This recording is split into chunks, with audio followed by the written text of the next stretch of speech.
Welcome to another installment of Deconstructing Babylon, where we discern the signs and symbols of the mystery religion of Hollywood Babylon. I'm the Discerning Clerk, and I use a biblical framework to deconstruct my favorite movies from the 90s. Noticed your eyeglasses. They don't have any lenses in them. They're my dad's. The lenses hurt my eyes. My process for deconstructing a movie is fairly simple, but it can take a while, usually a week or so. When I first started my channel, filming and editing used to be the most time-consuming task, but now it's the writing. Once I choose the movie, I need to convert the DVD to digital MP4 format. Then I watch the movie, pausing regularly to write down what I see and my immediate impressions. I consistently go to scripture to reference my thoughts, being corrected and refined as it teaches me. Then when I come to the end of the movie, I type everything into a script and take another day or two to pray about what it all means. I never use AI for my deconstructions or my writing, but I do rely on Wikipedia a fair amount, especially for name meanings and to study foreign gods. And as I like to say, I want you to know the word for yourself and not just take my word for it.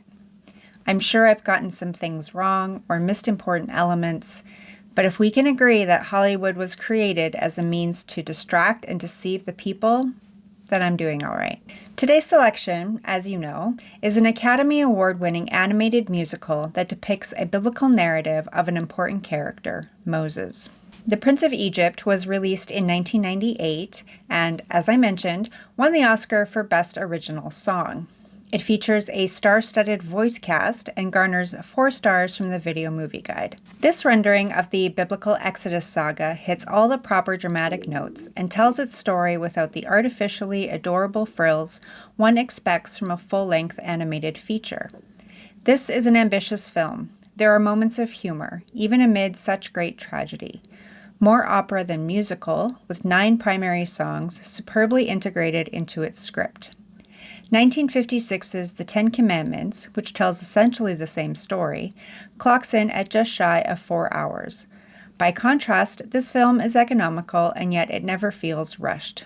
The money effects, God speaking to Moses from the burning bush, the parting of the Red Sea, are every bit as vivid and breathtaking in animation as they were in Cecil B. DeMille's real-world representation of miracles. Further assisted by some splendid vocal talents, Patrick Stewart, Val Kilmer, and Ralph Fiennes, this emerges as the best Classics Illustrated Bible adaptation ever created. Rated PG. I've said it before, and I'll keep saying it. Cartoons were not meant for children, but are Hollywood Babylon's way of asserting and implanting their own political and religious ideals in an easy-to-digest manner. And certainly such is the case with Academy Award-winning animated biblical narratives. Needless to say, I don't think The Prince of Egypt will be terribly accurate to what the Bible actually says. So let's see what we see in The Prince of Egypt. The movie opens with a bit of a disclaimer, saying that while it's an adaptation of the Book of Exodus, artistic and historic license has been taken, and we can read the source material directly from the Bible. Well, that's my work done. Thanks for tuning in today. Keep looking up. Just kidding. The first image we are shown is the sky, as clouds part to reveal the sun, and then a massive statue of the Pharaoh of Egypt. The slaves to the Egyptians, the Hebrew nation of Israel, are forced to work and build. Before one line is even spoken, we get a song.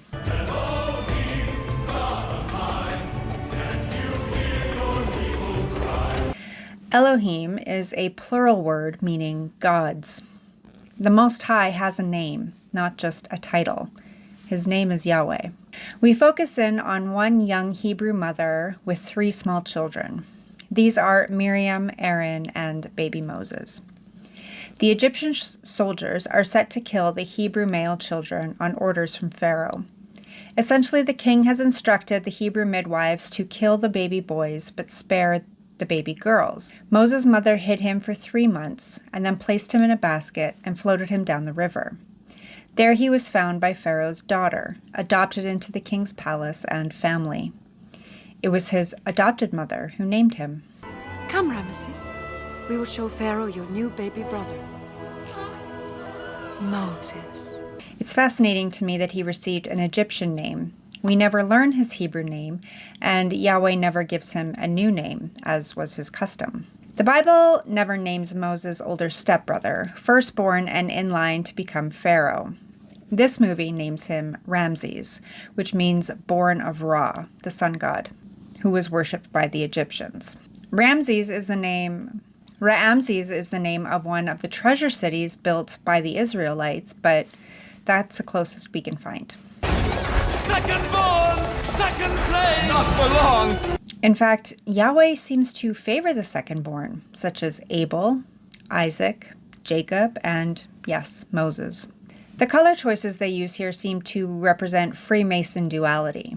Ramses wears a blue medallion and his horses have a blue plume, while Moses wears a red medallion and his horses have a red plume. This seems backwards since Ramses is named for the sun and Moses means pulled from the water. The destruction these two brothers cause in the city bring them before their father, the Pharaoh. He calls them blasphemous for desecrating his image. When I pass into the next world, then you will be the morning and evening star. Interesting. The sun and moon are the morning and evening star. Both Messiah and Lucifer are referred to as the morning star, but neither have the title for evening star.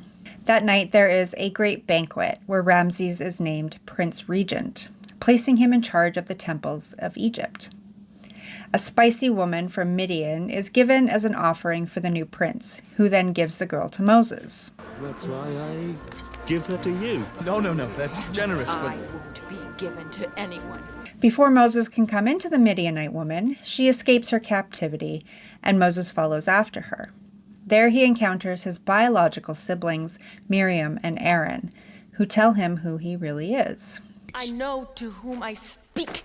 Aaron, I know who you are, and you are not a prince of Egypt. Miriam. Moses immediately rejects the idea that he isn't a son of the king, and was instead born a slave.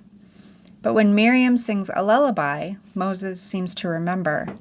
This sends him into a tailspin, an emotional crash out, a battle in his heart and mind.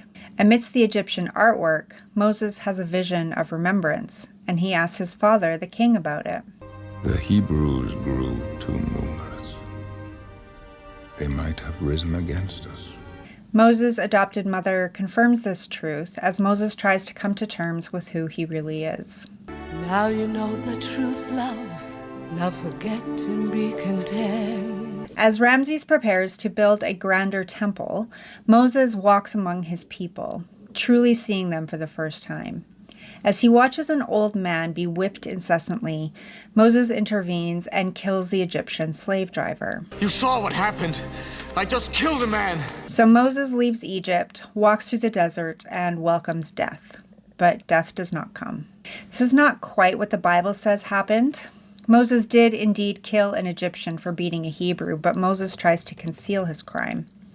The next night, he rebukes two Hebrews for quarreling, and they call him out for his hypocrisy. When Pharaoh learned of this, he sought to kill Moses, so Moses fled and ended up in Midian. Now in Midian, Moses encounters the slave woman promised to him earlier, but who had escaped. This is Zipporah, the daughter of the high priest. My father, Jethro, high priest of Midian. Moses lives there for many years, though the movie makes it seem like it's not a long time. Moses and Zipporah get married, and the Bible tells us they have children together, but those children do not appear in this film. As time passes, it is through a song by Jethro. It's unclear if these people worship Yahweh or some other god. They aren't Hebrew except for Moses. Based on the Exodus account, we are only at the end of chapter 2. At the beginning of chapter 3, Moses encounters the presence of Yahweh in the burning bush, which he finds in a cave from chasing down one runaway sheep from the flock. Take the sandals from your feet, for the place on which you stand is holy ground. Yahweh tells Moses he is to go back to Egypt to tell Pharaoh to set the Hebrew people free from slavery, that Yahweh himself will deliver them from bondage. He prophesies to Moses that Pharaoh will not let the people go, and so he will send 10 plagues. Moses is indeed reluctant to take this on, and filmmakers skip over quite a lot of what Yahweh says, but you wouldn't know that unless you know the word. I shall be with you when you go to the king of Egypt. But Pharaoh will not listen. Moses returns to Zipporah to tell her that he must return to Egypt, and she declares she's going with him. The biblical account says he asks his father-in-law to leave Midian, that the Hebrews in Egypt may be set free. It also says that Moses sets his wife and children on a donkey as they travel, but the movie shows a camel and no children. It's a small change, but why? Pharaoh has died and Ramses has taken the throne. Moses faces the man who was his brother almost their whole lives. In my heart, you are my brother. But things cannot be as they were. Again, the Bible tells us that Aaron met Moses in the wilderness, and the two Hebrew brothers faced Pharaoh together after speaking to the children of Israel. Here, Moses has an enchanted staff that Yahweh uses to display his power. But Exodus 7 tells us that it is Aaron who holds the staff that becomes a serpent. Aaron's role is seriously downplayed in this film. But they make a big show and musical number of Pharaoh's magicians performing the same wonders when they call on several Egyptian gods. Almost in the shadows, we see the serpent of Yahweh devour the serpents of the false gods, which is what the Bible records. Anyway, Moses tries to speak to Ramses to let the children of Israel go free. But Pharaoh will not, as Yahweh prophesied. I do not know this God. Neither will I let your people go. Moses is further rejected by his people, including his brother Aaron. It seems only the women, Zipporah and Miriam, show mercy to Moses. God will not abandon you. So don't you abandon us. But this is not the case in reality. Aaron and Moses were united and faced Pharaoh together every time. Miriam didn't even have a voice during this. Perhaps you have also noticed the color choices for Moses, Zipporah, Miriam, and Aaron. It's all blue and red, which just shows more duality. This was not the custom for slaves to wear colored robes like this. Typically, they would be brown and tan. Also, you may not know this, but Moses was 40 years old when he left Egypt and 80 years old when he returned. He spent 40 years in Midian. Moses confronts Ramses again, and so begins the first plague. The waters turned to blood. Yahweh declared the fish in the river would die, the city would stink, and the people could not drink the defiled water. It's blood! But Pharaoh would not be moved, so Yahweh would continue with his plagues. Pharaoh can take away your very lives. But there is one thing he cannot take away from you. Your faith.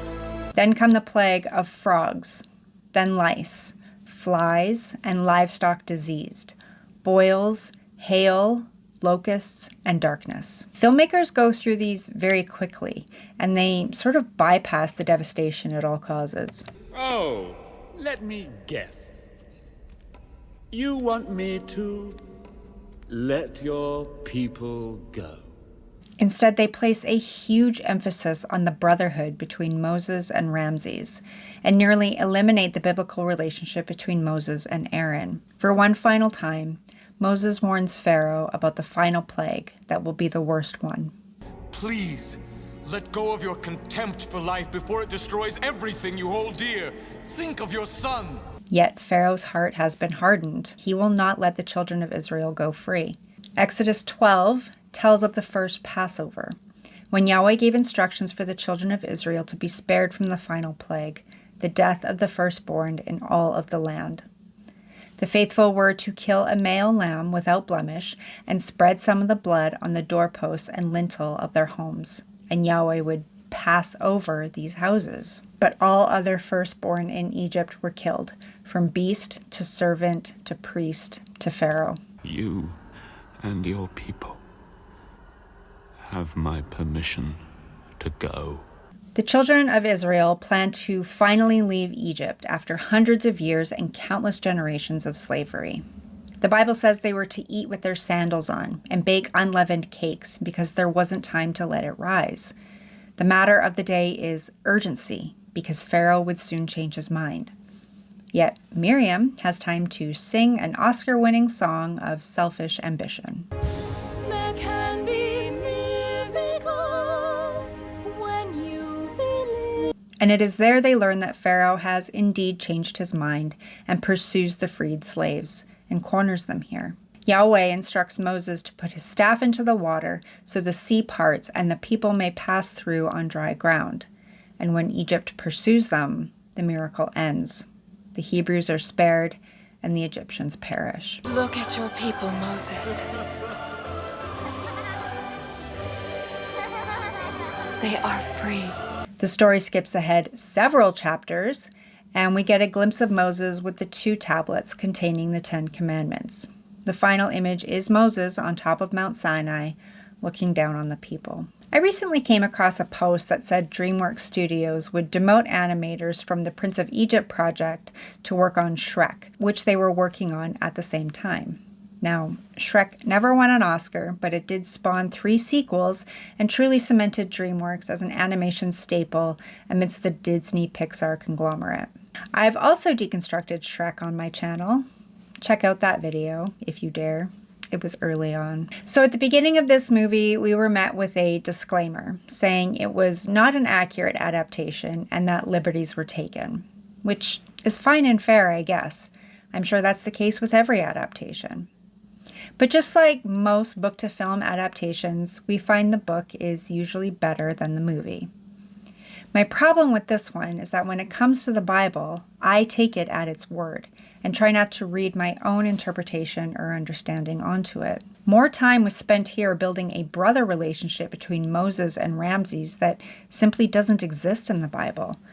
And that's where most of the liberty was taken. It did not capture the intent or heart of the story as it claimed, because the intent is to glorify Yahweh, and this did the opposite. It glorified Moses and the women in his life. I pointed out a few inconsistencies as we went along, and I would encourage you all to read the book of Exodus in full so that you can also see where the Prince of Egypt went wrong. Even the title itself is misleading. Ramses was the Prince of Egypt, who became king. Moses was never the heir, and he rejected the palace life. When Egypt is named in the Bible, it has 2 meanings. It means the great city of pagan worship, and it also means sin. And sin means transgression of God's law. Now the children of Israel sojourned in Egypt from the time of Joseph, and it was a place of refuge and flourishing for them, until it wasn't. And they lived there before the Mosaic law was given to them. Yet Yahweh delivered them from sin, from Egypt, from sin done to his people, from their bondage to sin, their bondage in Egypt. And Moses was a large part of that. Yes, he had a position in Pharaoh's palace, in Pharaoh's family, but he didn't rely on that for the Hebrews to be set free, as this movie depicted. He didn't appeal to his brotherhood with the new Pharaoh. In fact, he came before Pharaoh with his biological brother, Aaron. Aaron had as great a role as Moses in the Exodus. He believed Moses. He spoke to the children of Israel. He performed miracles by Yah's power. As much as they downplayed Aaron's role, they magnified Miriam and Zipporah's roles. Miriam was important in preserving baby Moses, but she doesn't really appear in the story until they are already out of Egypt. She does sing a song because she was a gifted musician, but it wasn't about doing miracles if you believe. And this was after a lengthy song sung by Moses and the children of Israel, giving honor and glory to the Most High for his deliverance. And Zipporah, who was depicted as standing by Moses' side in front of Pharaoh, never even went to Egypt with him. You see, on the way there, Yahweh's anger was kindled against Moses, and Zipporah hastily circumcised their sons in the desert. She despised Moses for this, for what his God required, and Moses sent her and the children back to Midian. Once Israel was set free and wandering in the wilderness, Jethro, Zipporah's father, brought her and Moses' sons to him. But isn't it just like Hollywood Babylon to make more of a supposed strong women and downplay obedient men of faith? They even make us feel sorry for Pharaoh and the loss of his son, even though he had countless opportunities to listen to Moses, to Aaron, to Yahweh. In fact, the blood of the lamb didn't just cover the children of Israel. It covered any household with the blood, including Egyptian households. Pharaoh could very well have saved his son if he too had been obedient, but he hardened his heart. I will say that I did notice a few Egyptians among the Hebrews in the Exodus in this film, so at least they were consistent with the mixed multitude that the Bible explains were present. But I am confused as to why they ended with the stone tablets and Moses on the mountaintop, as if parting the Red Sea wasn't a good enough ending. Maybe if they hadn't spent so much time making up what wasn't in the Bible, they'd have more time to show us the truth. Never mind. It's still Hollywood. So that's all for this one. Thank you for enduring to the end. Give the video a thumbs up if you agree and a thumbs down if you disagree. Comment below what you think I missed with this one, and to recommend any 90s movie you'd like me to deconstruct in the future. Subscribe to the channel if you want to see more content like this, but don't follow me. Follow the one who saves you. And until next time, keep looking up.